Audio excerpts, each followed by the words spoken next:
evening, everyone.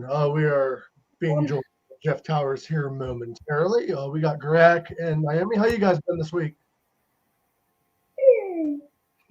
Naomi, how are you feeling from COVID? I know you had it. You had the vid. Getting a lot better now.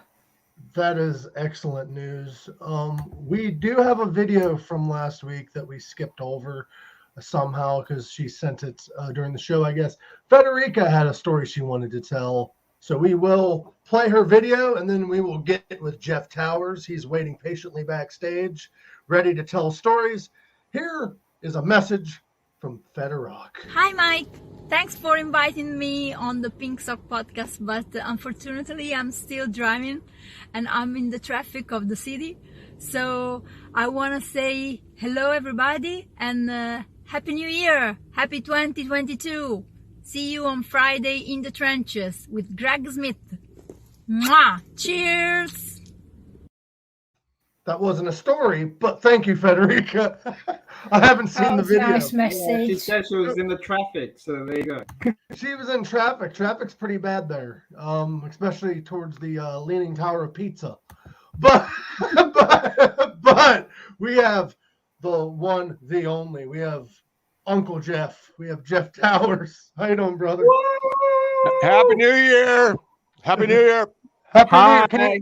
Happy New Year! You hear me too? Awesome. I finally got, for old people, they have struggles. Back in the day, they used to have struggles with programming the VCR. This setup is a little bit more complicated than that, and I'm probably as old as the person that was like, I can't get it to stop flashing 12 on the VCR. So it was a challenge this morning, but I got it.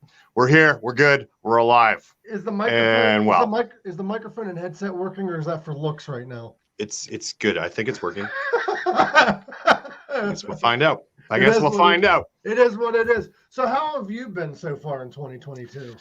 It's been pretty busy. My day job has me super busy. I'm one of the managers at a local, Western Canadian food chain that does e-commerce delivery. So I have like 60 people under me that I have to make sure that they don't either one, drive off the road or deliver the wrong thing to the wrong person. So it's a lot of work, but it's good. Yeah. So when you're not on the road, you're delivering. So sometimes, yeah, I don't deliver as much as I used to, but every once in a while I'm doing that. I guess today's episode is brought to you by Celestial Buds. Go get your buds in Canada. Good idea. Since it's legal in Canada, are they selling like THC products or is it everything? All CBD? Everything, edibles, THC stuff, CBD stuff, oils, bath bombs. Did you know that was a thing? Yeah. No. Yeah, I tried it one time, and I tell you, man, I couldn't get out of the tub. I almost turned into a prune. I was like, I cannot believe how relaxed I am, and I cannot move.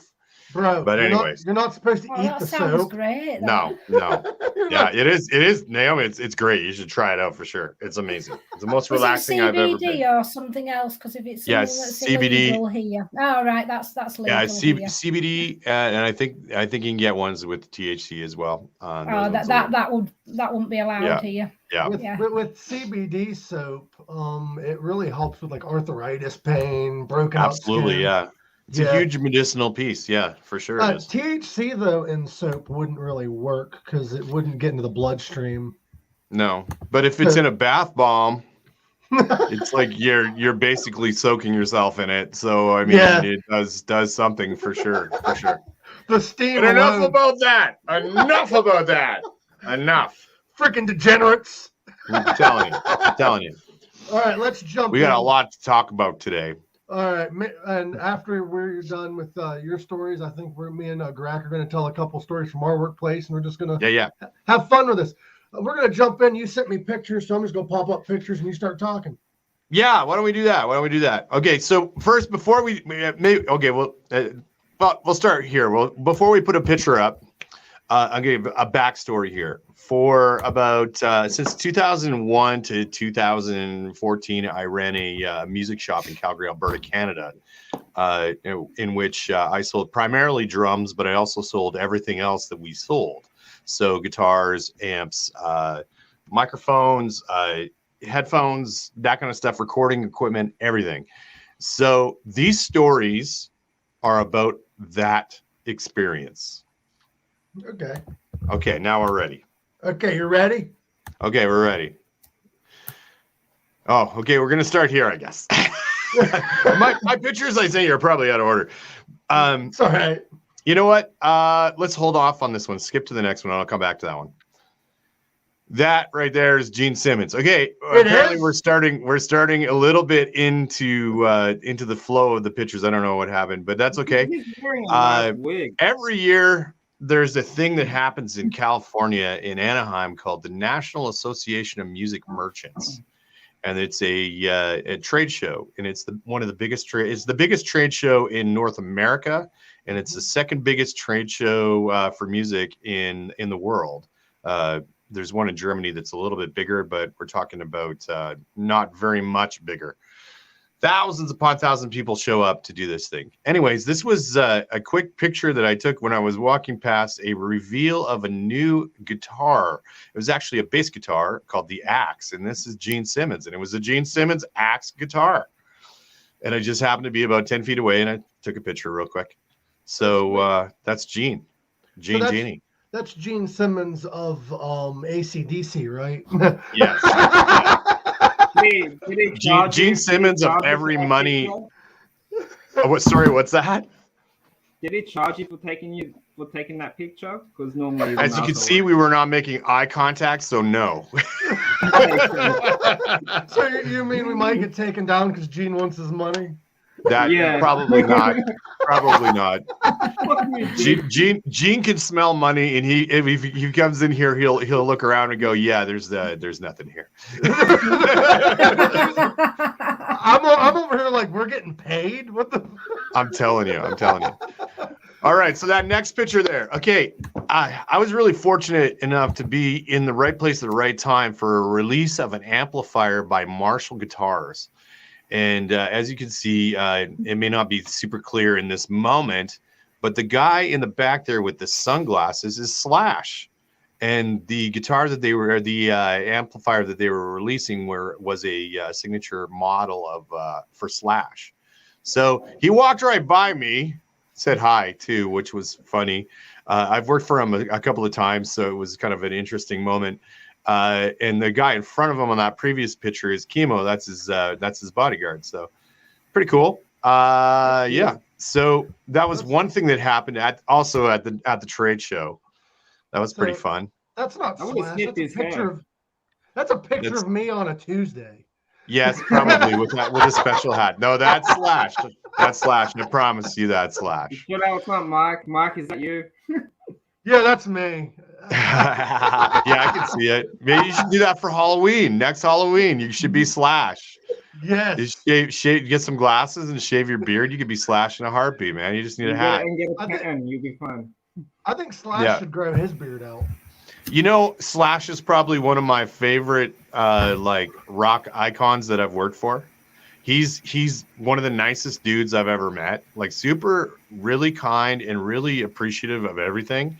And no ego, which is, kind of surprising considering he's like one of the best guitar players ever. He's also a fucking vampire. He hasn't aged since '94.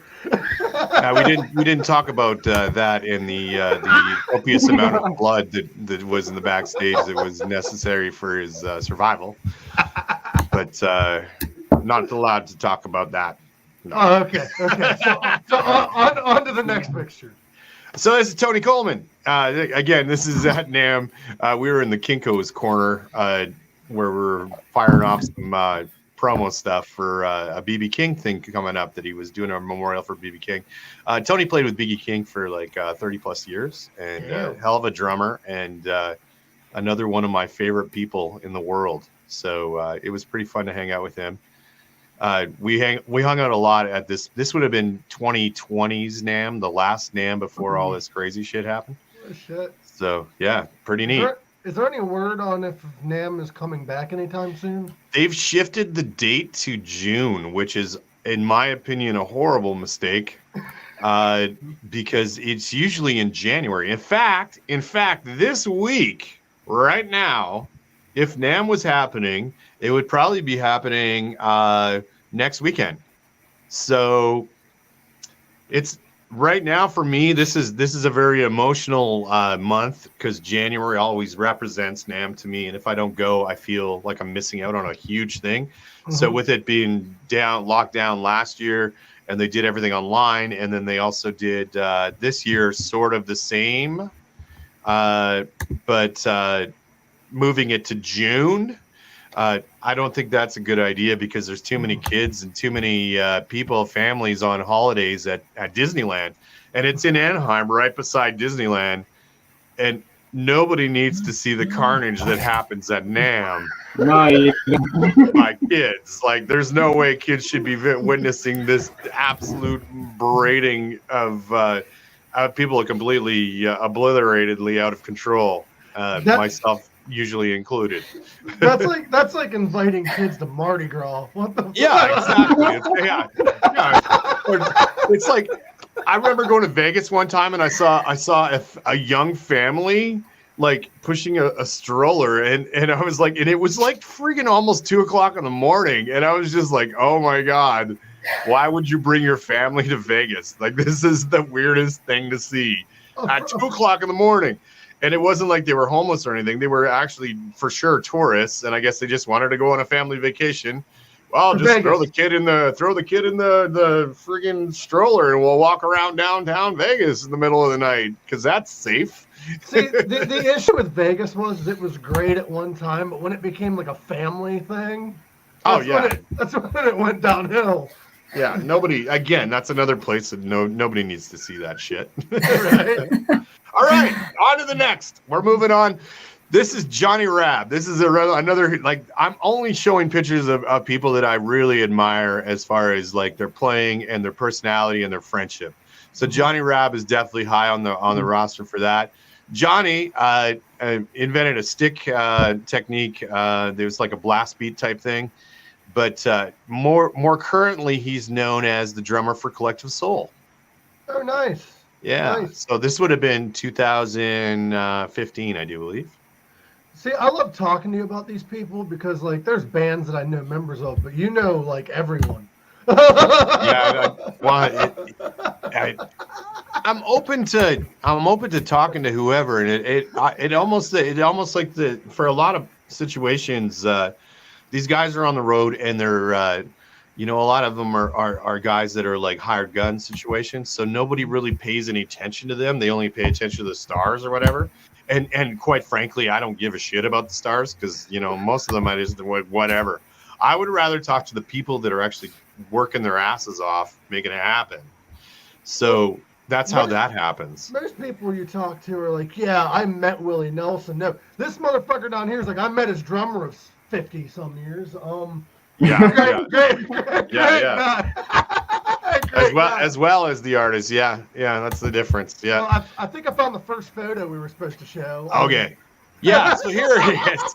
Here's where we are. There's a couple pals in here, Aaron and Kevin and some good buddies that we were down at the trade show. So the NAMM show, and this would have been 2020. Okay, we move on to the next one. Anyone that's watching this, you got to skip to this part and then watch from the beginning. Yeah, it's a little out of order. I thought I said it right. I thought I said it right. I don't know. Like I said, I can't program a VCR. You might have sent them right, but when you load them onto StreamYard, you can load all the images at one time, and they might have been uploaded. Oh, yeah, they might have gone in sequential as to when they were like taken, maybe. I don't know. Or by number, because they all. Oh yeah, that would have been what happened. Okay, well, on to the next one. All right, back to Tony Coleman. Now, here's a funny story about Tony Coleman. We were in the lobby. We were hanging out at the Marriott at the trade show, and enjoying our $40 two drinks that added up to $40. And all they were double crowns. It was insane. Anyways, the other guy in that picture is Simon Godan from Godan Guitars. And he's a big blues fan as well. So we had some nice hangouts on that one. Simon's a good buddy of mine. Great Canadian company, Godan Guitars, out of Quebec. So always good to support those people. There's local people. Yeah, absolutely. Don't forget the local people. Next. All right. So, yeah. That's cool. This would be downstairs. I like This would that be one. downstairs at the trade show. They have like a whole section in the basement of the trade show that has like knockoff stuff and like independent small companies. And this company here does weird shaped guitars. This one obviously a throw to Vegas, which was pretty funny. So that's a funny picture of a Vegas guitar. They need to Speaking of Vegas, they need to make a pink sock guitar. Let's do this. you gotta do it. I don't know what shape it would be. It might be inappropriate. Might be. I'm hoping for that. What are you talking about, bro? They do have like I've seen a guitar that was in the shape of a dick with balls. That was weird. I've seen that. Yeah, that's weird. Were you at a Steel Panther concert? You know what? At the I was trade thinking show, that. there's these parties. Okay, at these parties, they have big bands, and I'll get into one particular thing once the picture comes up. But they have these big bands playing in these small parties, and it's usually free drinks because it's like a corporate party for whatever brand is doing the party. So I've been to lots from Electro Voice Microphones. Usually has a really big one. Gibson has a really big one. Marshall usually is tagged with the Gibson one. Obviously, makes sense. ESP Guitars usually has one, and they do it with Coffin Case.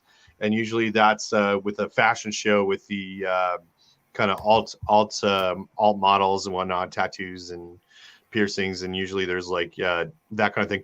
At one of those shows, Alice Cooper played. And a friend of mine that I was down there with won a guitar from ESP. It was pretty crazy. Yeah, that was a pretty good night. Yeah. Wasn't it the guitarist of Spinal Tap that had that guitar that looked like two women's legs? Oh, maybe. Yeah, that sounds like Spinal Tap. Or was that Tenacious D? Oh, who knows? Those are pretty much the same thing, only a modern version. True. Yeah. Okay, so here we are at the Godan booth once again. This is the crew that we usually go down with, and in that time period in life when we were all working at the shop, and of course, standing outside the Siegel booth, which is part of Godan. So yeah, you can go on to the next one. Do you think James Blunt is famous because of his last name? Maybe. I don't know. kind of like Kevin Bacon. Yeah, maybe. Yeah, Bacon's pretty famous. Yeah. There you go. There's one for Mike. Yeah, that's a cool picture. Fucking Gwar. Yeah, this was pretty funny. I'm like, hey, you want to pose for a picture with me? And he was like, sure. And then he choked me, and I was like, oh, okay. This is how it's going. you had a new kink unlocked. You like being choked by Gwar. Yeah, no, I will never ever admit to that. Which member is that one? That would be the bass player. I can't remember his name. I'm not, I was supposed to work for Gwar back in December and I turned it down. I was just, COVID's got me a little bit kind of spooked on things. So I turned down that opportunity, and that I should have taken it. But at the same time, other things will come up. But yeah, I was supposed to work for them in December. Yeah. COVID's no fun. I had it. Naomi had it. It's no fun. No, no, I would imagine not. By the way, to answer your question, Greg, that is Beefcake the Mighty, the bassist of Gwar. He's also, I believe, the guy under the makeup, if I'm not mistaken, is the 5th member to play Beefcake. And he's also been Beefcake for the last, I think, 15 years. What a name, Beefcake. The current singer of Gwar, Blothar, actually, he came in to replace Odorous. Yeah. But he's the original Beefcake. Well, there you go. So I have no idea. I have no idea. I just knew that guy was in Gwar, and I was like, holy shit, that's Gwar. And then I was like, do I know any songs? I don't know any songs. I'm not even going to pretend like I know any songs. A lot of people know who Gwar are, but don't listen to them. That's how a lot of people All they know is they better wear white. If they wear white at their concerts, they're covered in blood. That's about all anybody knows about Gwar. It's like a weird thing that way. It's a cult thing. It's a cult organization for sure. And they got a great following, and it was worldwide. You will get covered in bodily fluid at the show. I've been to 2 of their shows. Yeah, you'll end up covered in bodily fluid. Who's this guy? That's the drummer of Iron Maiden. Yes, it is. Yes, it is. This was outside of the Feisty booth. Or is that Sandra Bullock? No, it's not. No. That's Nico McBrain. I worked for him right after this. He came through, and it was his birthday, and I had to decorate his dressing room for his birthday. This was a pretty big moment for me because I obviously am a very big Iron Maiden fan. And having been blessed with the opportunity to work for those guys a couple of times, I'm really I admire them even more because they're real dudes, and there's no bullshit, there's no ego, and everybody who works for them is treated like they've worked for them for 30 years, and that is a rare thing. He's the most underrated drummer. Like, he's the best metal drummer in my opinion. He's funny as fuck too. He's a funny dude. Funny guy. Just like and silly, kind of goofy Euro guy. And if you can hear his double kicks on the single kick drum. Holy shit. Yeah, he's got fast foot, man. Don't ever say he's using double kick though, because he's not. That's fighting words right there. No, it's only one pedal. Like, it's crazy. He makes the single sound like a double for sure. Yeah. Oh, awesome. Cannibal Wizard saw Gwar at Riot Fest. Was that before or after Odorous died? But Iron Maiden, they were the best show I've seen live. Like this last tour, especially. The last tour was amazing. I mean, for those that maybe haven't seen it, you should look up the footage if you can find anything live from 2019. They dropped all the stops on that tour because it was like it was basically the Legacy of the Beast is the name of the tour. And they had this crazy inflatable fighter plane that they dropped out of the sky, went black, and that's how they started it. Aces High was the first song, and they started it. It was like a military setup for the classic Iron Maiden stage that hasn't changed in 30 years.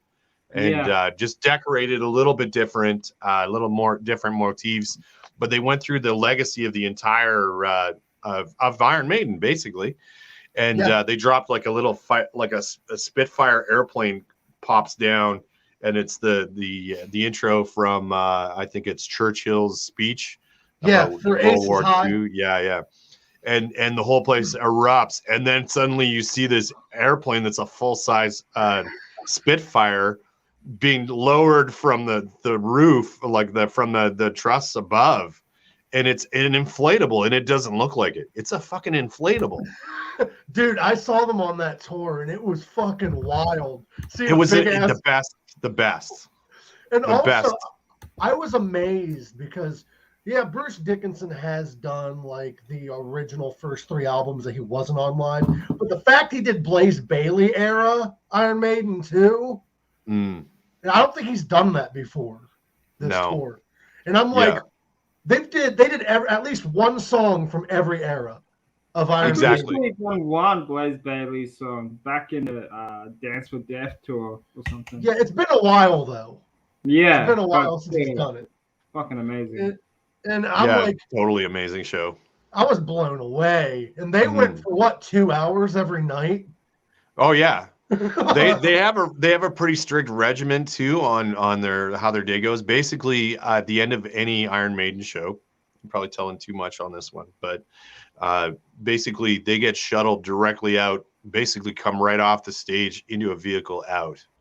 So nobody runs into them or bothers them? Exactly. So we can get them to the airport in a very timely fashion. So in each van, there's a drop bag that has like each person's like change. So they come literally off the stage. They get given a robe They throw the robe on like a bathrobe. They hop in the van, and then they get driven to the airport where they get on to either their personal jet or a private jet. And I had the luxury of being the guy that drove the band to the airport with another van beside us to be like a security van, and literally had to hand each guy their bag, and then they go in, they do their change in the bathroom there or something, and bring that stage bag back to me, and then it gets taken back to the wardrobe people, and they get thrown into the cleaning for the next show. Damn, dude.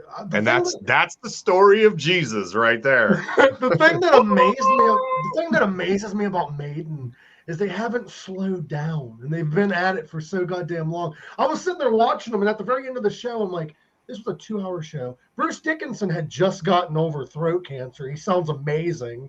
And he was running all over the stage nonstop for 2 hours. You know what's really crazy? When I was working at the airport for WestJet, we had a training video, and it was a weight and balance training video on how to load an airplane. And guess who was on the goddamn video? Bruce Dickinson. Because he was the guy. Hi, my name is Bruce Dickinson. He didn't say from Iron Maiden, but anybody who is in the class who like knows Iron Maiden, I just remember laughing so hard. I was like, what the fuck? Where the hell am I? And it's like, yeah, Bruce Dickinson going through the reasons for weight and balance on an aircraft. That guy is fucking brilliant.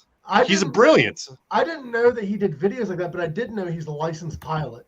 100%. Yeah. 100%. He flies Iron Maiden on tour. He does. He doesn't hire anybody. He does. They don't need to. Why would they? And also, isn't he like a professional fencer? That's why he can run around and fight Eddie with the sword. Come on, of course. I saw this big list of everything he's accomplished in his life. I'm like, dude, how do you have the time touring that much? I have so much respect for that guy. Right? Absolutely. Isn't he like a black belt in some type of probably. I could see him being a jiu-jitsu guy for sure.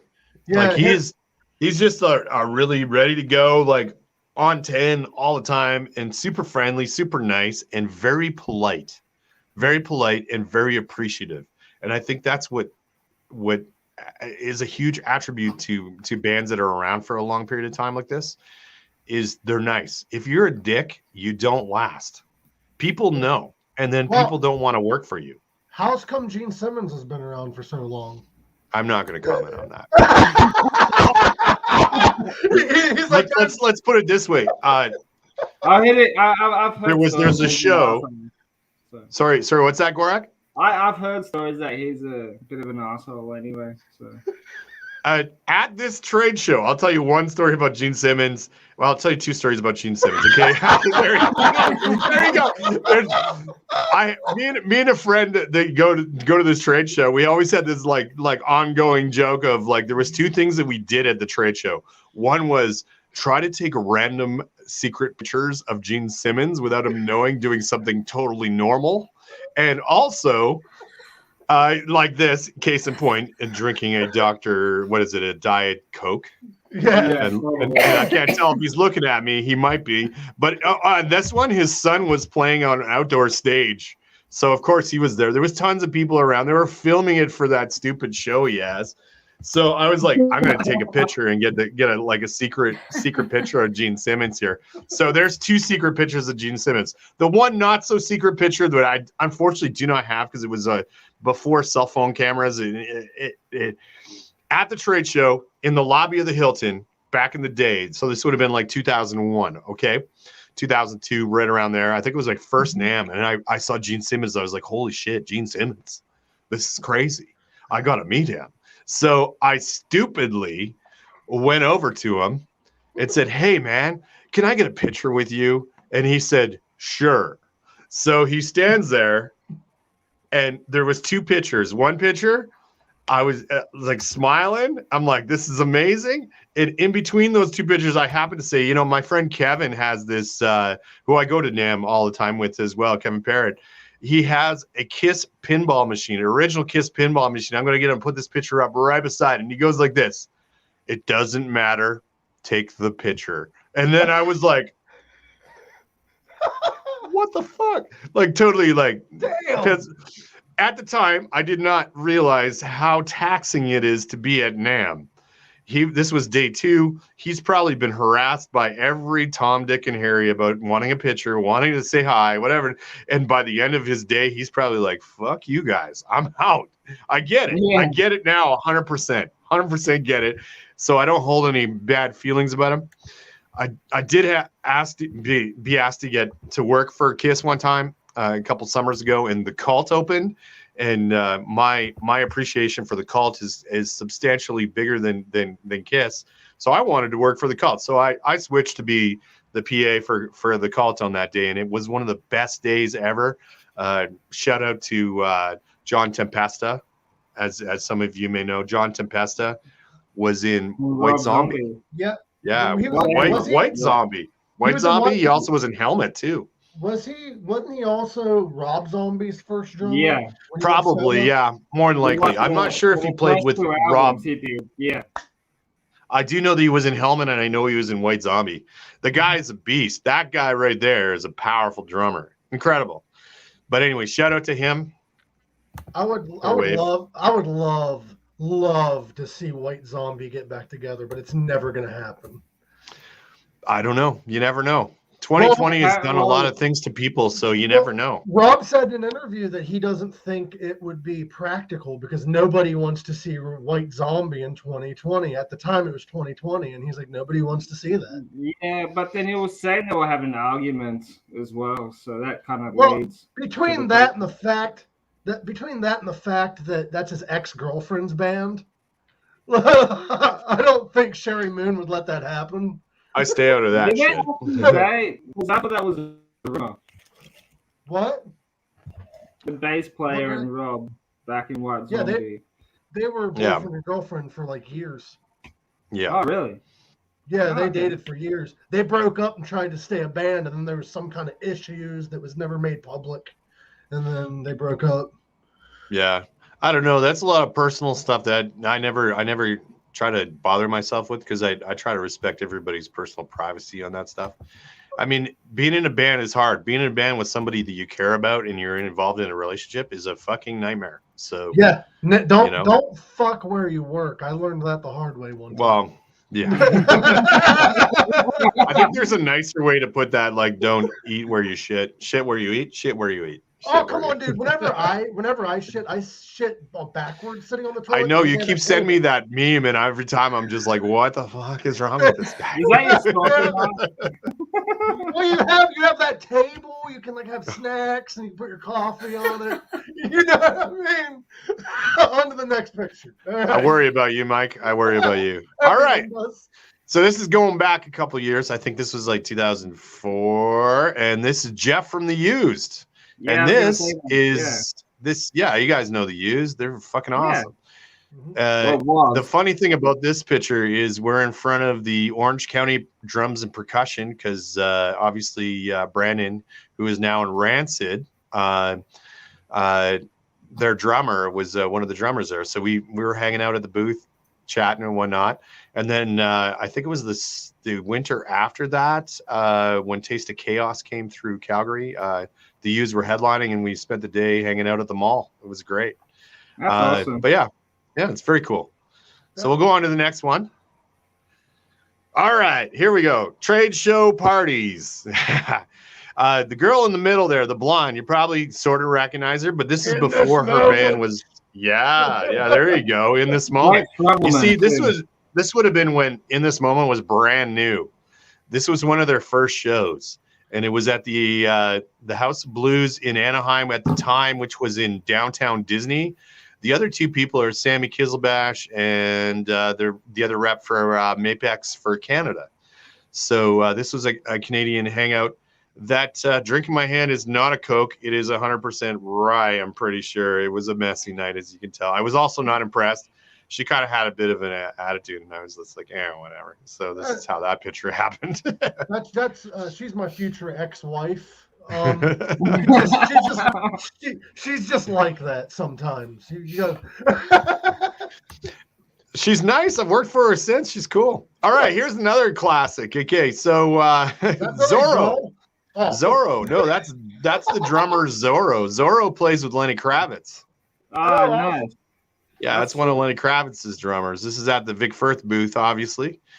You'll notice the heavy metal hand comes out a lot in these pictures because that was kind of a thing for a while at the shop. We used to, whenever we dealt with like rock stars, we were like the heavy metal hand comes out. That's like your like signature. That's kind of like Dio had the horns. It's very much a tribute to Dio. 100%. Love that guy. Have you met Dio? I have. I've told this story. That is true. I actually have a friend that also met Dio, and she was very shocked. He was the same size as she is. She's like, what? Tiny dude. But you know what? So polite and so nice and very proper. And again, going back to if you're a good guy and you treat everybody nice, chances are, you're going to stick around, have a career. It's crazy because the dude was like so short, but his personality made him seem much bigger than he really was. He was a beautiful person for sure. Absolutely was. I've heard that. He only said one bad thing about anyone, and that was when he was fired from Black Sabbath when Ozzy took over. He's like, why do they keep choosing a fucking drug addict over me? He said that in an interview, and I'm like, then he went after with the guy with he said something about the guy that played guitar in the Holy Diver album that went to Def Leppard. Yeah, but the thing is, having a career that long and you've only said one or two bad things is impressive, especially with how he was treated. The fact that there wasn't any scandals, that's another thing you need to look at too. Yeah, because I mean, there's so many things, there's so many temptations in this industry that can derail your career completely. But if you make it through without having any real bad shit come out about you, then you did a really good job, because that is a fucking difficult thing, man. You know who was also impressive that never had a scandal? Lemmy. 100%. Lemmy was amazing. The fact Lemmy has had so many sexual partners, did so many drugs, and was always professional. You know why Lemmy got away with all of it? Because he never said he was anything other than what he was. He never pretended to be something else. He was always 100% Lemmy, on, off, anywhere. Doesn't matter. He's who he is. And really, that in itself needs to be admired. Drugs, that part sucks. Booze, that part sucks. Whatever. Multiple parts, just sometimes people think that's a bad thing. But I think integrity and being true to who you are 100% through everything you do in life is way more important than any other issue that could come up. Well, so, I heard somebody say one time, they're like, what's really impressive is Lemmy and Keith Richards both are notorious for all the drug use and shit, but you've never once seen them have a bad night on stage, and you've never once seen them unprofessional. 100%. And they were the ones that possibly has a reason to be unprofessional because they're all fucked up. Yeah. You'd think that would be a certain path that would happen for sure. Yeah. But they're on God level at this point. Legend level. Legend. Well, Lemmy did die, so he might be at God level by now. He's very much still here. His influence on so many bands and so many people, just as on how to be a real dude, is 100% here. It will never go away. He also proved that you can be a bassist in rock and roll and still get some. That's true.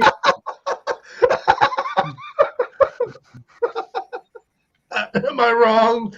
Well, if you're gonna say that, then Gene Simmons did too. yeah.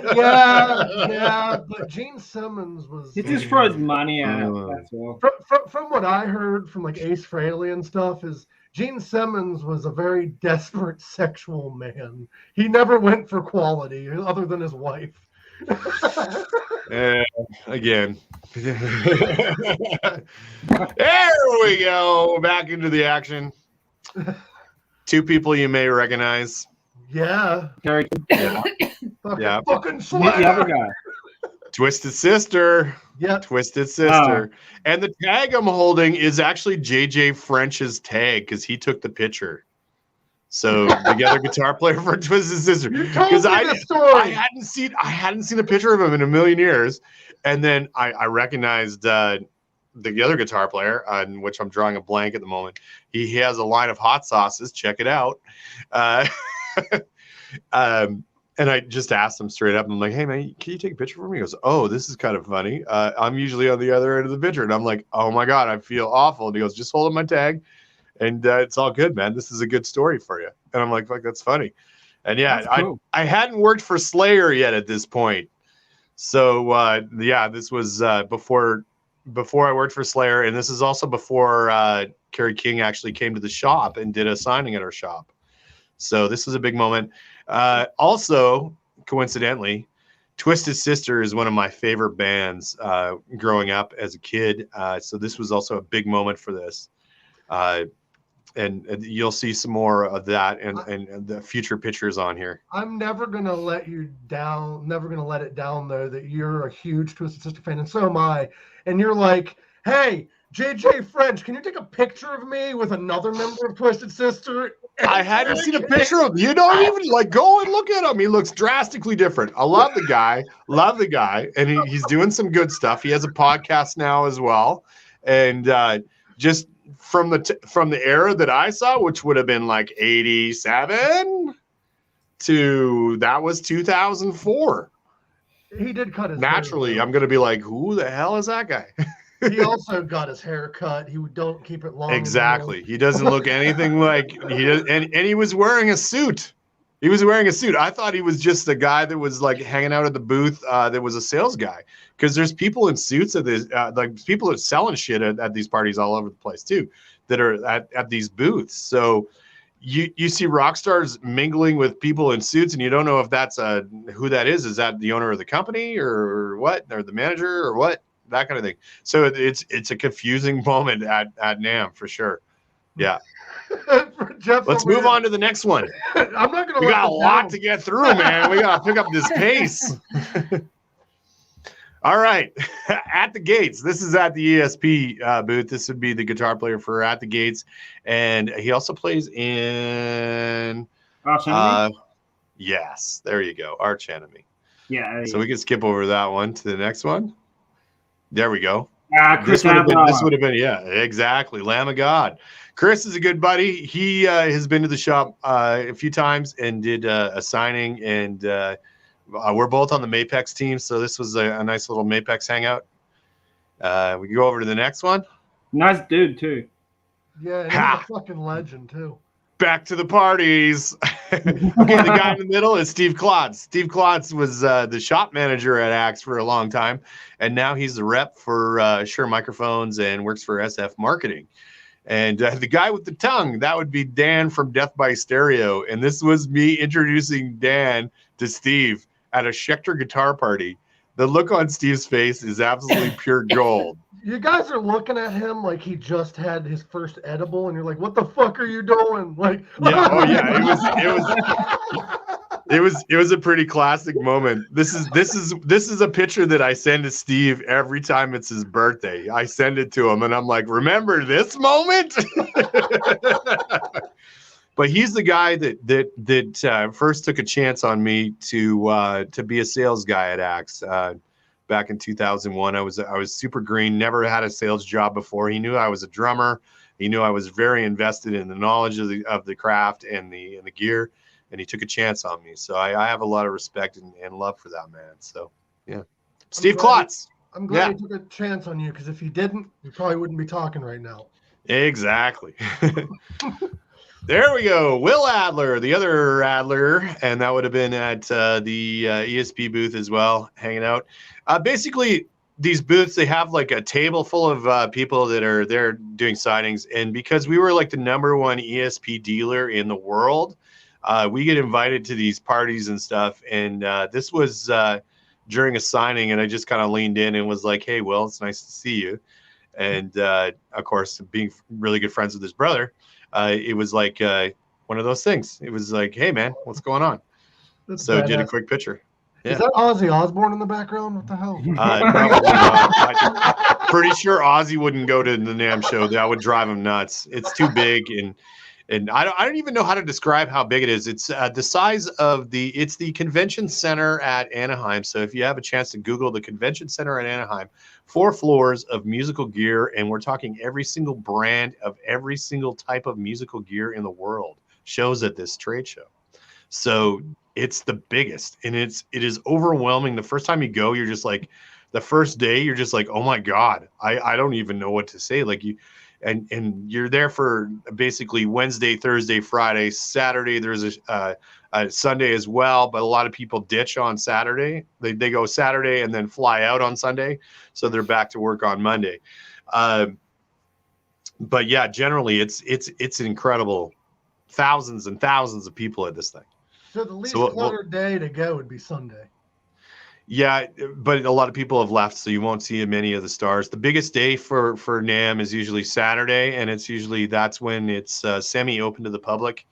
We're talking like it's hard to get a pass to get in. Usually you have to be industry, either a musician, through a brand, or be a dealer or a seller. So it is pretty locked down for the most part. But on Saturdays in the previous history, they would have like a public day. So when you say dealer or seller, so a dealer would be somebody like a brand. Okay, so like Marshall is a dealer, that kind of thing. So people that make the gear, like Ampeg, would have a booth. That would be a dealer. A seller would be a guy in a shop who has a shop that sells Ampeg, that sells Marshall, that whatnot. And there's also distribution in Canada too, which is like a middleman between the dealer and the seller. In my brain, I knew what you meant, but the other half of my brain's like, it is rock and roll, so there might be dealers and sellers there. Probably. There probably is. There probably is. Yeah. All right, on to the next one, because we have discussed this one before. Yes.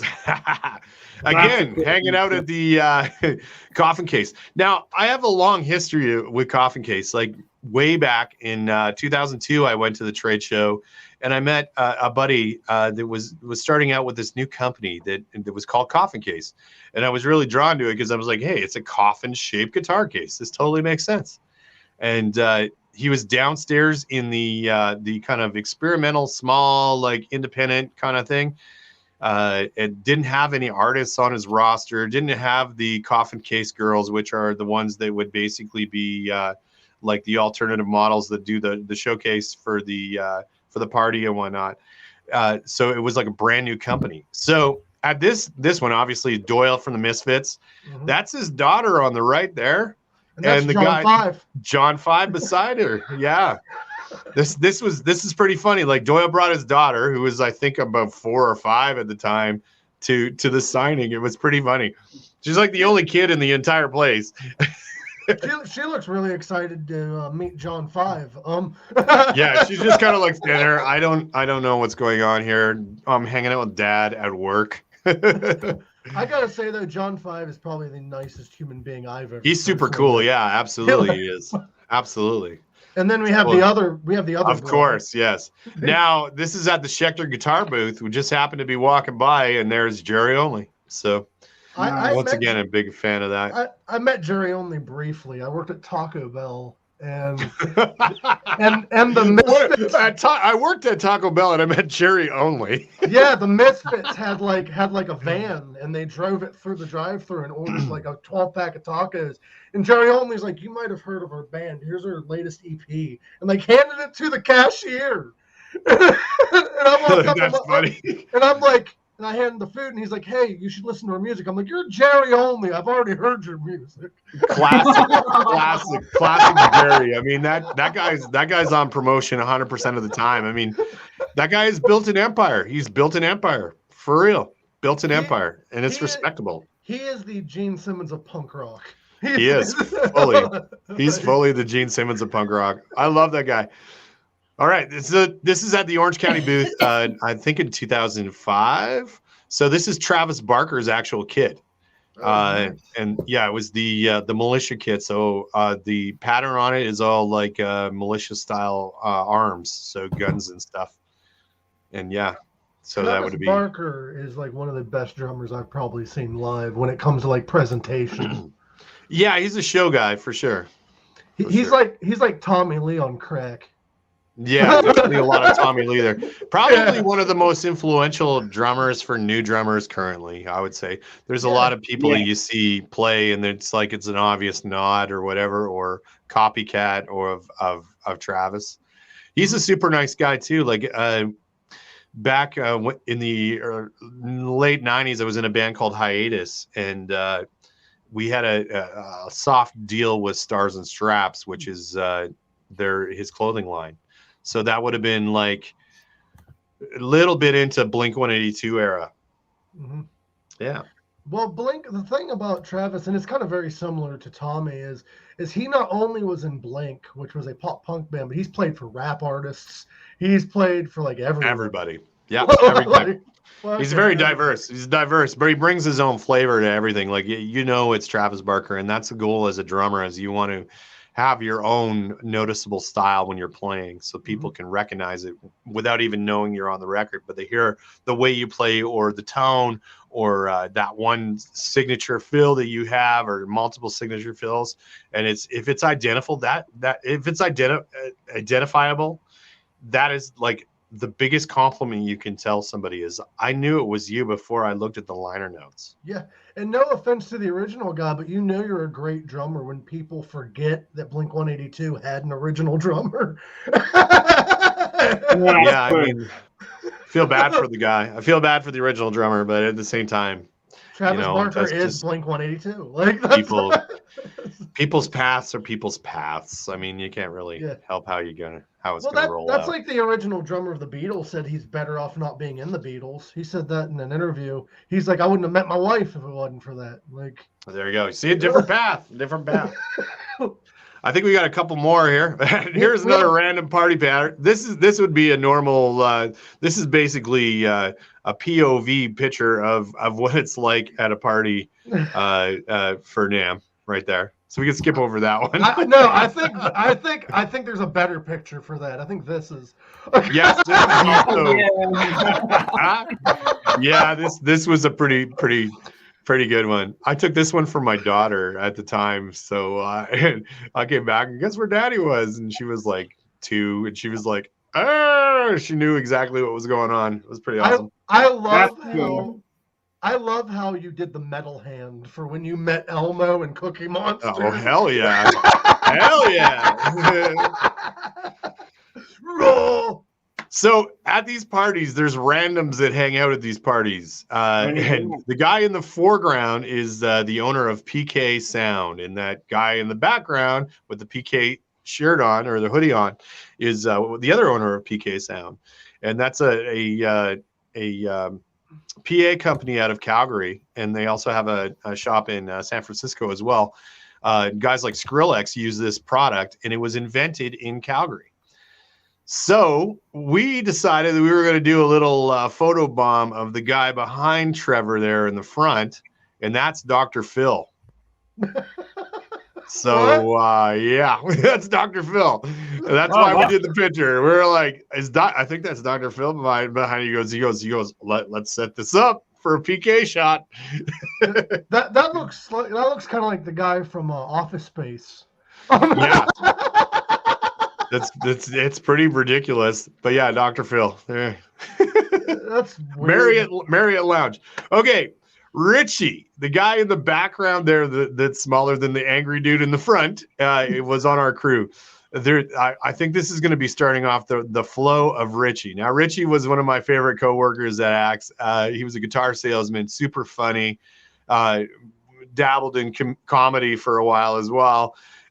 This was after he was refused service at Subway, and we couldn't figure out why. We were both in line. We were talking. We were sober. And getting Subway, and I ordered, and then the lady like skipped over him to the other guy and took his order, and he was like, what's going on? So this was him basically yelling at them saying, why won't you serve me? It was so fucking stupid. And Richie had never experienced this before. And it was disappointing to see, but at the same time, it was really funny, his reaction. So I had to take a picture of it. It was bizarre.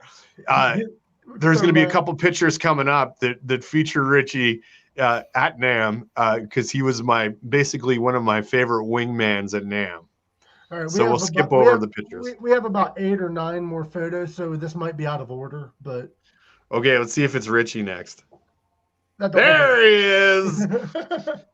This was at one of the trade show dinners.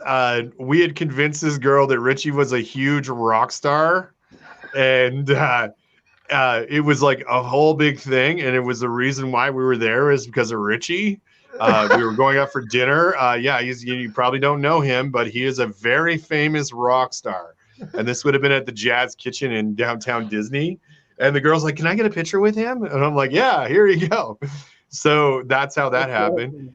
Thank you, Andrew. And the madness continues with Richie. Did you at least, like, if he's such a big star, didn't she at least ask why she hasn't heard of him?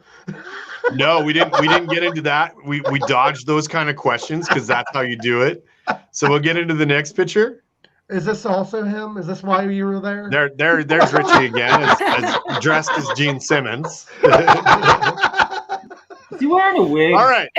At this company, this is where the whole concept. Okay, these are different years of NAMM. This would have been one of the first NAMMs. Okay, we were walking through the Chinese section of like PA equipment and whatnot, and we stopped at this company, and the guy came over and he's like, "Hey, oh yeah," like talking to him, and Richie was like confused. This is where we got the idea that when we're at NAMM, Richie is a rock star. and because these guys thought Richie was legit a rock star. We didn't try to plant it or anything. This is where it all stemmed from. This company. The guy was like offering him, praise and whatnot. And Richie was just so confused. He's like, they just kind of looked at him like, I think you have the wrong guy. But at the same time, and I was just like telling him, go for it, roll with it. And this is where it started. Man, Richie as a rock star sounds like a fucking Primus song. Richie as a rock star.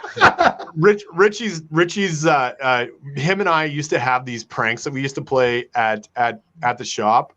It was 100% commission. So in order to kind of make sure that everybody made good money in the circle of the people that were the regular people that work there, we used to have people that come in and out that would work there but wouldn't last long because they just didn't have the gift of being able to sell or whatnot. So him and I would always look after each other's sales and whatnot. We were like a tag team. Richie changed his name on his card that he would hand out to people, and he changed his last name to Mabaza. Mabaza Richie. My balls are itchy. Mabaza Itchy. That's fucking hilarious. And people would call him and ask for Mabaza. And we would page him on the phone, Mabaza. And he goes, he's from Fiji. So he was able to like totally like, it was part of his whole persona. It was the funniest thing ever. Some people were like so confused by it, but the people that got it were awesome. We also used to do these things where we would challenge each other to when you were talking to a person, if the guy was near, you had to use a key phrase, and we were using a point system that if you used the key phrase and somebody heard it, they would hold their hand up like they got the point. You got a point. And sometimes you would choose topics like Billy Ocean. And you'd have to use a Billy Ocean line like "touch my bumper" or like that kind of thing, or Lionel Richie. This product right here, I'll make you dance on the ceiling. That kind of thing, or "party all night long." Dude, it was great. He needs to make an album. He needs to become an actual rock star. My balls are itchy. He's an incredible guitar player. He is a really good guitar player. He's slowed down his flow a bit, but because he's now a dad ×3, I think now. So, oh wow. Yeah. Here's another picture of Richie. All right, going back to the Twisted Sister talk here. This would be Animal Mendoza of Twisted Sister. Is my mic working? Can you hear it all right? I heard something crackling. I can hear you. Okay. I don't know if it's from the microphone, but I can hear you. So keep going. Yeah, something's doing weird in my cans here. Anyways, that is Animal Mendoza of Twisted Sister, the bass player. The first time I went to the trade show, Twisted Sister played at an Electro Voice party, and I found out about it about 2 months before we went, and I was amped. I was so stoked because it was like, dude, Twisted Sister is playing. I've never seen Twisted Sister. I've loved them since 1985. So this was, I think, the year after that, just meeting him randomly at like a TC Electronics booth for guitar pedals. So yeah, Animal Mendoza. He has the most perfect goatee. I swear to God, like you have no idea. Like it's absolutely manicured. The guy is the most manicured person I've ever seen in my life. Like his ponytail, his hair is like perfect, pristine. His facial hair looks like it's like, I don't know, like it almost looks like he's like a movie star kind of thing. Like he almost looks like he's ready to be in a movie. Like I picture him. He could have been on the A team. You know, it could be a wrestler. Wrestler or on the A team for sure. He looks like he could be Steven Seagal's stunt double. Definitely now. Definitely now. For sure. Okay, there's Chris Adler at the shop. So we're getting back into the shop stuff. So this is when he did a signing at the shop. And I think the next picture is probably going to be from that signing as well. Yeah, there we go. Again at the shop. So yeah, he came. They were on tour with Metallica, and we brought him to the shop to do like a signing meet and greet type thing. And we had about 100 kids that showed up. They were metalheads that love Lamb of God.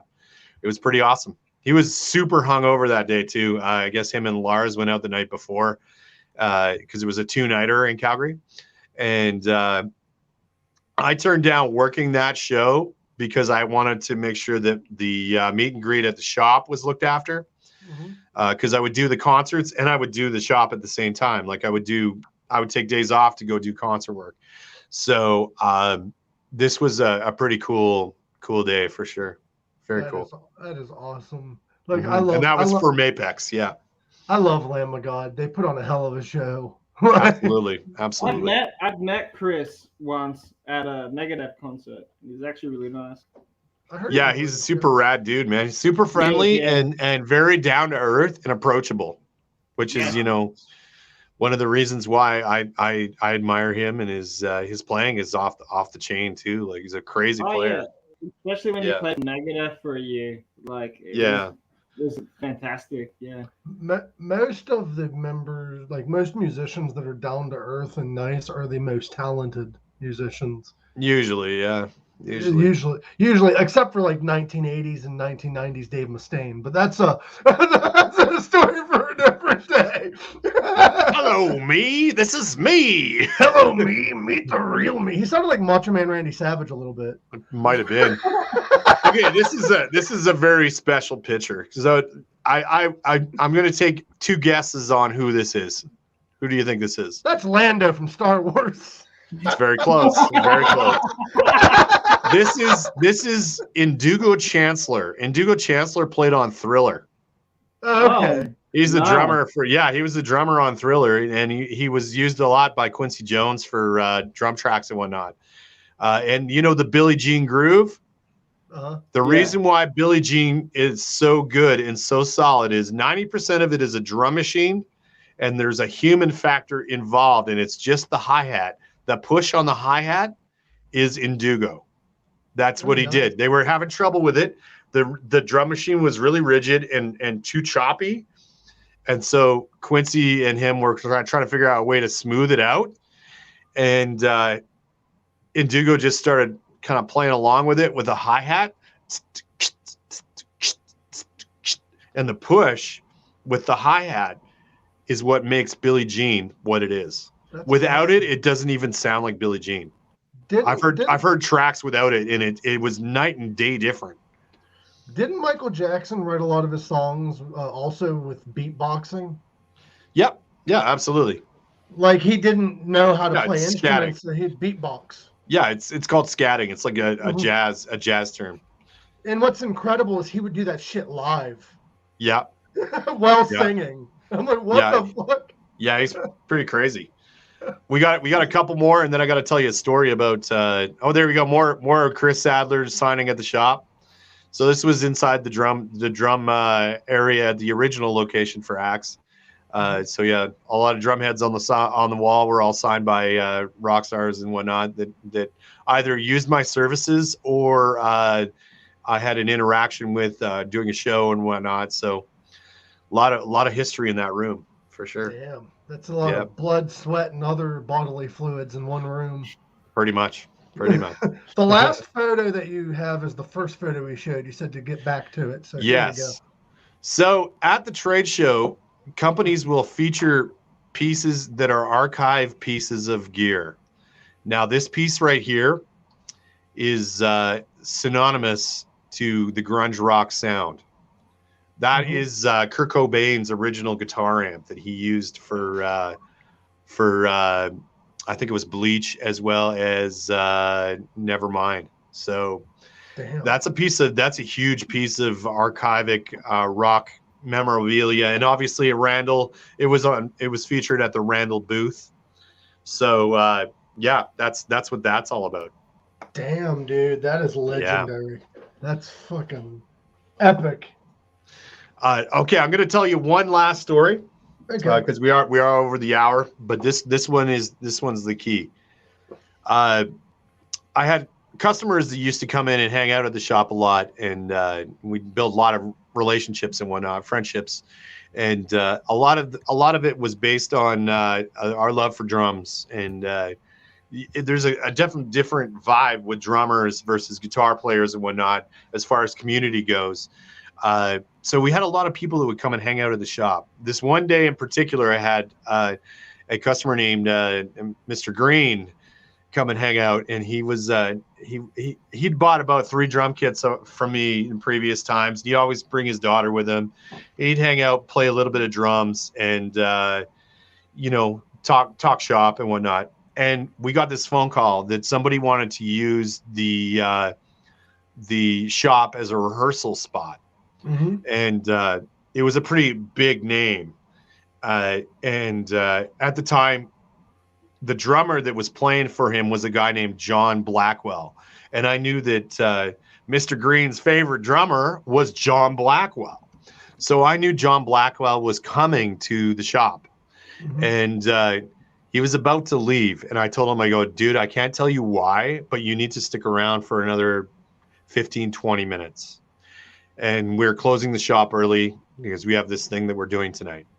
And so he was hanging out, playing, and in walked John Blackwell into the drum room.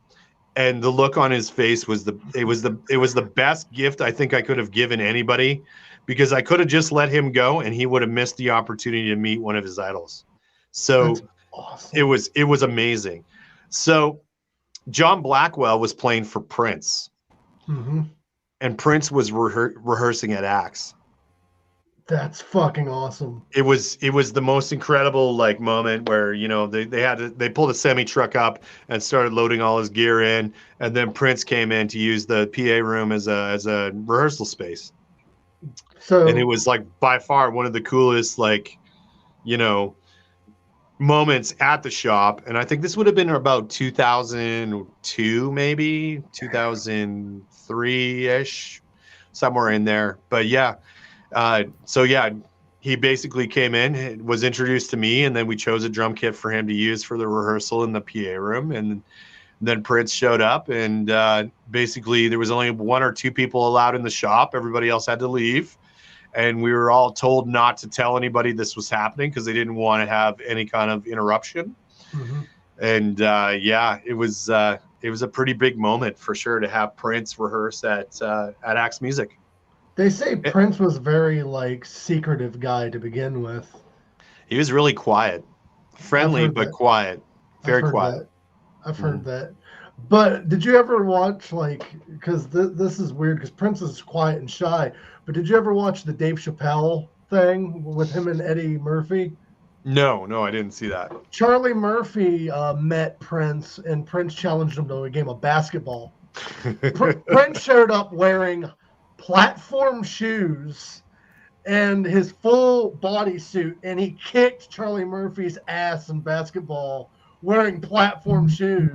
100%, man. Prince brought it whenever he did anything in life. He brought it, man. That guy was a machine. Well, Charlie Murphy was like, and it was awful because the next morning he made us pancakes.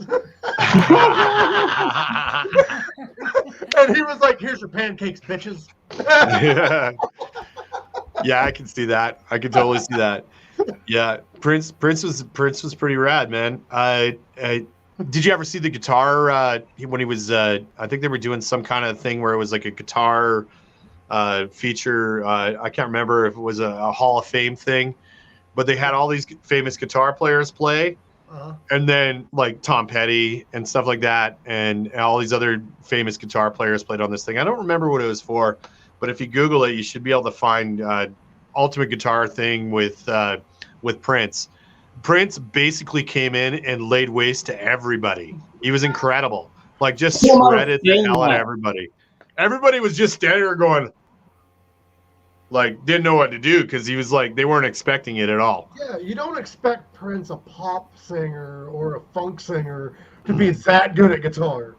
He was good at every single instrument he ever played. He's a very underrated guitar player as well. Very underrated. Well, a lot of people don't realize that he also was writing music for other people. Yeah. So like Shaka Khan, you know that song by Shaka Khan, I Feel For You? Yeah, that's a Prince song.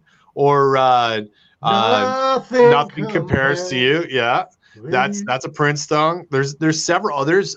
There's a No Doubt song off of that album that had the red and white writing on it. Mm-hmm. One of the songs on there is a Prince song, and it's obvious as soon as you hear that first note, like that's Prince. Like he had a signature style, and once you realize what was going on in the flow of things, especially when he sang the songs, totally different. But when he sang the songs, it was like 100%. This is a Prince song without a doubt. But when other people did it, sometimes you would hear the traces of Prince in there. It was pretty rad. There was an ongoing joke between a friend of mine and me where if Prince didn't write a song in the 80s, it was David Bowie.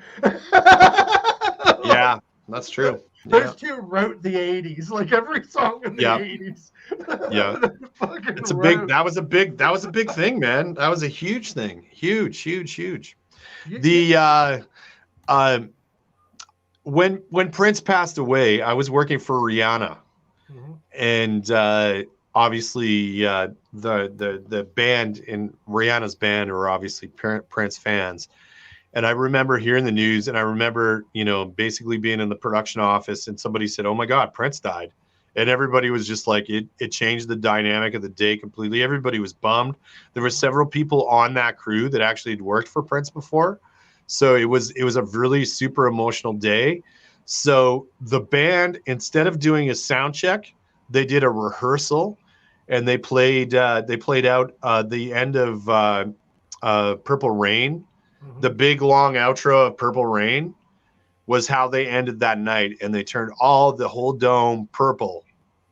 With all the lighting went purple. Like as soon as Rihanna hit her last note, and she said like a quick blurb about losing Prince, and then the band jumped into this, and it went for 20 minutes, and it was heart moving, man. It was like, I'll never ever forget that moment.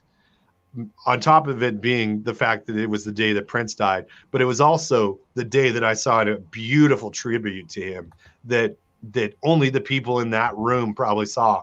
And I'm sure there's some footage on YouTube and whatnot. So if you find out the date of, I can't remember the date exactly, but if you Google the date for Rihanna in Calgary, and I'm sure you'll probably find some footage of that. But it was incredible.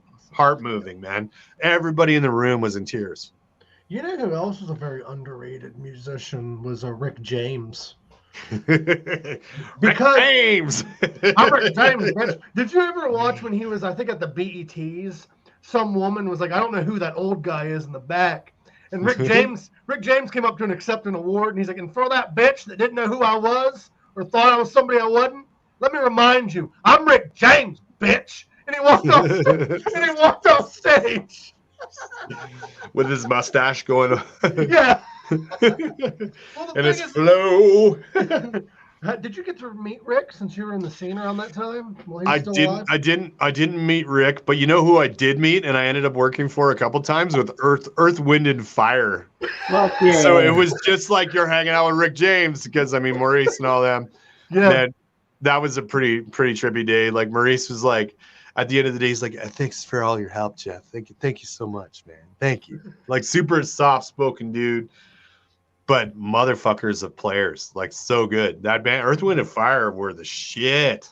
Yeah. So they still are. The remaining members are still playing, but Maurice is gone. So what's really crazy back on like Rick James, he wrote his first album entirely, all instruments.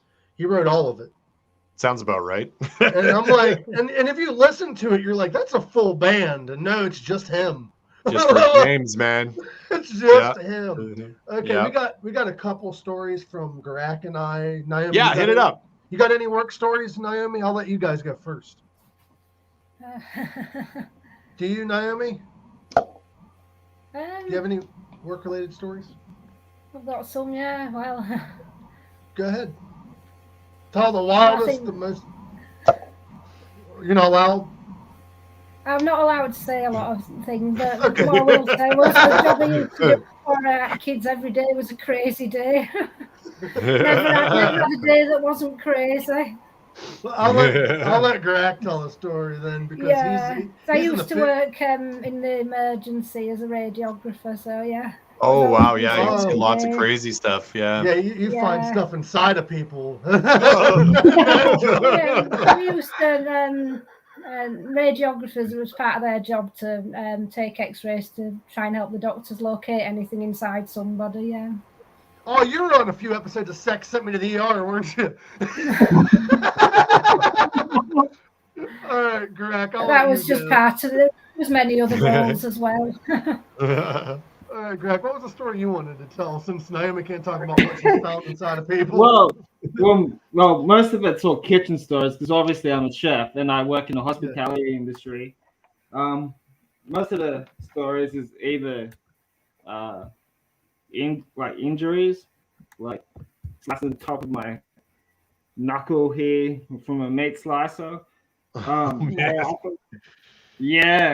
Yeah, I remember that story. They needed like a roast pork cut up, and it was just out of the oven. And they're like, "We need this for service now." And I'm like, shouldn't you let that cool down? And they're like, "No, we need it now." I'm like, "Okay." And I was slicing, my hand slipped and it snapped. Yeah. I grazed the top, and then like I wiped it, put tissue paper, sticky taped it, put a glove on, and finished it. Ooh. What's that? Go ahead. I sliced my hand open on a can one time, so I can relate to that. Another one was like maybe 4 years ago during service. I was just doing the deep fries and stuff like that. The girl behind me was just doing prep for the week, and she was making something in the food processor, and I heard this buzzing, this shocking sound, and I was like, something smells good. I turned around, it was her. She got electrocuted. Oh shit. So I just turned around, like, something smells good. Yeah, it was her that got electrocuted, and she was in shock. I'm like, oh, I'm going to hell for saying that. you turn around, you're like, what's for supper? Oh, I'm sorry. Yeah. So, any more stories, Greg, before I jump into the one? There's probably heaps, so I can't remember all of them. So. When you're in the hospitality for that long, for like 13 years, there's always shit going on in there, man. Oh, for sure. You'd see some crazy stuff for sure. I have two stories, both of which happened when I was working at a truck stop. So they are kind of crazy. I was leaving the kitchen one day at the truck stop I was working at this particular moment in time, and I saw a woman leave the men's bathroom with another guy, and the security guard yelling at them. Apparently, the woman was what we call a lot lizard, which is a prostitute. Oh God. And she was yelling, "Where's my fucking money?" And the truck driver yelled back, "I didn't finish, so you don't get paid." The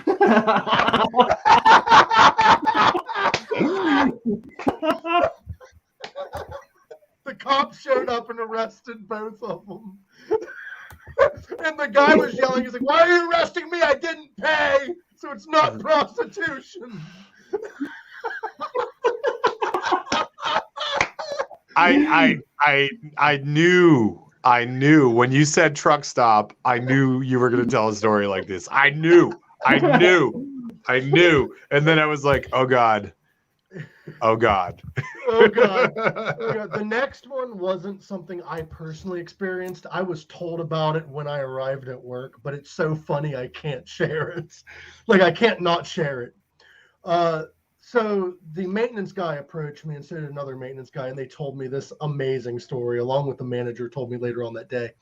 Okay, this guy went into the truck stop, and they fucking went in and looked at one of the maintenance men and was like, "I'm going to hit you in the face." And the maintenance guy's like, "I advise you don't do that." And he's like, "Why do you want to hit me in the face?" And he's a Middle Eastern fellow. That matters for the end of the story. He looks at him and he's like, "You're looking at my children." And he's like, "There's no kids here." And he's like, "You're all my children." And he walked away. And the guy's like, "That was fucking weird, but okay." He then walked up to another maintenance guy who's like in his like 70s. And he's like, "Can I hit you in the face?" And he's like, "What the fuck? Are you on drugs?" Because this guy don't give a shit. He looked at him and was like, "What, are you on drugs?" And the guy's like, "I want to hit you in the face." And he walked outside. Now, they kicked him out at this point.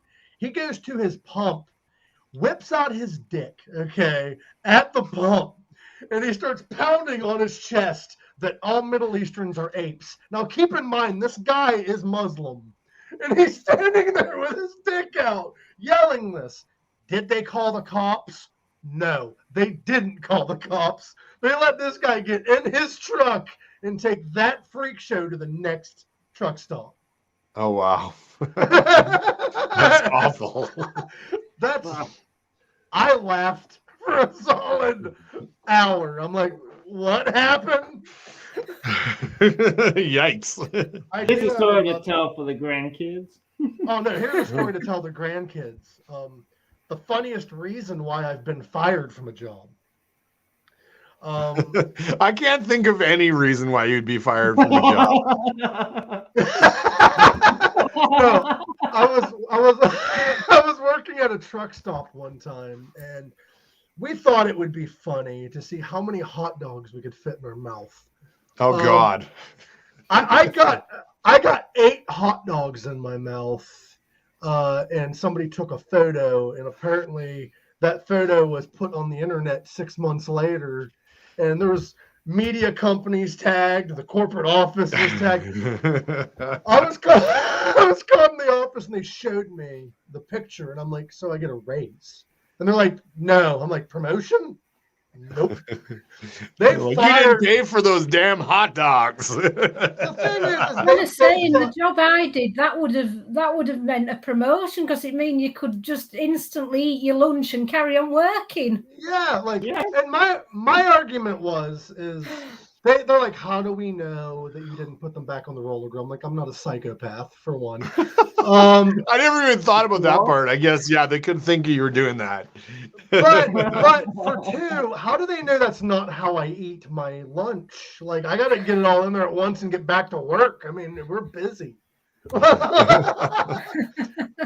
my other argument is, I told the GM, I'm like, "That is only in my mouth. You don't know." I'm a talented guy. Do you guys have any? I don't even know what to say. I don't even know what to say. Do you guys have any stories about how you got fired from a job? I've never been fired from a job. I normally just quit. Oh, me too until this point. Yeah, I've never been fired.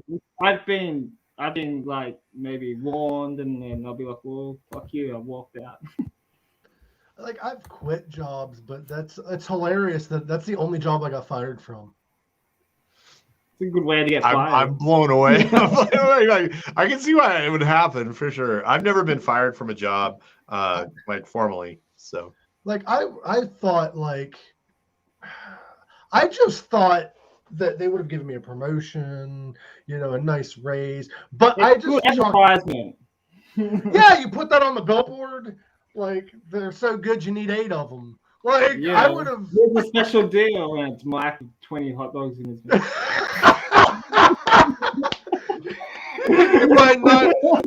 you buy 9 hot dogs, the 10th one's free. Yeah. And you get Mike for 20 minutes. Oh, God. Were they like regular size hot dogs or were they like Smokies? Oh no, they were like beef franks. Oh, okay. So like ballpark thing. Yeah, Ballpark. like ballpark. Yeah. And like I had 8 of them, and I'm like, maybe there's 9 members of corporate. Somebody was left out. I don't know what happened with that. But what? Before I say something, now that we've said this, but did anyone notice about the workplace? Yeah. Did anyone notice that I fucked up the spelling of workplace? Nobody. Oh no, I didn't even see it. I thought I was British for a minute. Stories from the workplace. But Jeff, That's all right. We need to bring you back on again sometime for some other stories or just a bullshit. We're gonna probably Yeah, totally. This was a lot of fun. I love having you on, brother. And everyone that's listening, thank you for listening. Love you all, and I hope you all had fun. And we should take a minute to promote. I got a chat next Monday that we should promote. As well. I totally forgot about that. Thank you for reminding me. Let me get the picture real quick because you sent me the picture, didn't you? Yes, I did. I have it. Just let me save it here, and I will. The Drum Chat Hang on Instagram next Monday at noon Eastern Standard Time with Craig Toots, who is the new Mapex rep for Yorkville, Canada. So it's going to be a lot of fun. We're talking about drums. Mm-hmm. If you guys want to check it out, go ahead and check that out. That is next Monday. There it is. At noon Eastern Standard Time. It is the same time as Pink Sock. So if you want to watch that live, go watch it live and then watch the rerun. If you want to watch us live and then watch their rerun. It works out. And is this like a chat hang of everybody but with glasses but you? Or is that the same pretty guy? much. This is a continuation on my attempt to get a drum shell company called Jefferson Eyewear, who we'll put on the in the links below that make eyeglasses that are made out of drum shells that are recycled. Nice. Yeah. Nice. My last chat, we discovered this company and they've reached out and so we'll be talking eyewear as well. I need glasses. I'm going blind. Oh, nice. I've never seen you wear glasses. I don't have any yet. I need some. I don't even know where anything is anymore. You can't even. Before we came on the air, Jeff's over here like, I can't hear you. We were going to do the whole show like this. We're going to. I can't hear you. I can't see you. What's that? What's that? It was nice talking to you, Jeff. Go check out the Drum Talk hang on Instagram next one. Not that. This. The Drum Chat hang. It's going to be a lot of fun. I won't be able to watch it live unless we show it live. Yes. Unless I show it live on the show and just have it too. Yeah. You can just pull it up on your Instagram and we'll do like a crossover thing. Maybe we'll do that. On today's episode of Pink Sock. Now what we're gonna do is it's gonna be me and Gorak, like the two old guys on the Muppets, and we're just gonna react to the show. That's our next episode for Pink Sock Reacts. Fully. But it was nice talking to you, Jeff. I'm sure you have. Thanks for having me, as always. It's always nice to see you guys. No problem. You're always welcome, brother. And remember, Happy New Year, by the way. Yeah, Happy New Year. Happy New Thanks Year. for being And on the show. I don't want to leave this at a bad note, but rest in peace to Mr. Saget. Yes. The comedy world's missing a legend. And I know I'm going to get shit for that because I guess there's a big controversy. People's making a big deal out of Saget because he made jokes about pedophilia or whatever. But the guy was a legend, and he did not do the things that he joked about that we know of. So Yeah. I'm leaving it at that. If it changes, then I will have to apologize for this. But rest in peace to Mr. Saget. We lost America's creepy uncle. Yeah. We also lost America's grandma. 2022, I'm trading it. I'm trading it in for 1998. Love you guys. Remember, live long, rock hard, and check out Mr. Towers. He is on Instagram. You like how I made you a professional with Mr. Towers? Anyway, live long, rock hard. Look at now. Soon he's going to be wearing a suit on the show. Maybe.